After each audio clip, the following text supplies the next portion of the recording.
এটা কিন্তু মানে একটা ওপেন সিক্রেট। শরীয়তপুরের নড়িয়া উপজেলার পদ্মা নদীতে টেন্ডারের শর্ত ভঙ্গ করে অবৈধভাবে বালু উত্তোলনের অভিযোগ উঠেছে। কোনো নিয়মনীতির তোয়াক্কা না করেই নদীর তলদেশ থেকে চলছে এই বালু উত্তোলনের মহা উৎসব।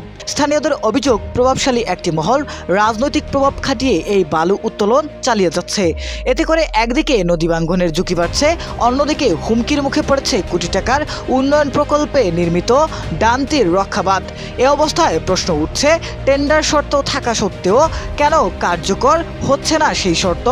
এছাড়া কেন অবৈধভাবে এমন দিনের পর দিন বালু উত্তোলনের পরেও প্রশাসন কোনো কার্যকর ব্যবস্থা কিংবা অভিযান পরিচালনা করেনি? স্থানীয়দের আরেকটি প্রশ্ন, 2014 সাল থেকে 2018 সালের ভয়াবহ নদী ভাঙ্গনের পর যে অভিজ্ঞতা অর্জন করা হয়েছিল সেই শিক্ষা কি তবে উপেক্ষিত হচ্ছে? তবে কি আবারও একইভাবে হাজারো পরিবারকে ভিটেমাটি হারানোর দিকে ঠেলে দেওয়া হচ্ছে?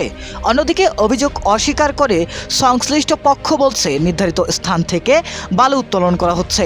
তবে স্থানীয়দের দাবি, বাস্তবে নদীর তলদেশ থেকে অবৈধভাবে বালু তোলা হচ্ছে এবং তা বিভিন্ন জেলায় সরবরাহ করা হচ্ছে। নড়িয়া উপজেলা নির্বাহী অফিসার মোহাম্মদ আব্দুল কাইয়ুম খান স্বীকার করেছেন যে একটি প্রভাবশালী মহল অবৈধভাবে বালু উত্তোলন চালিয়ে যাচ্ছে এবং এ বিষয়ে জেলা প্রশাসনের কাছে জানানো হবে। এরপরেও কিছু প্রশ্ন থেকেই যায়। শর্তের বাইরে গিয়ে এই অবৈধ বালু উত্তোলনের দায় কার? কবে থামবে পদ্মার বুক চিরে চলা এই লুটপাট? আর কতদিন নদী ও নদীর পাড়ের মানুষকে এমন ঝুঁকির মধ্যে থাকতে হবে?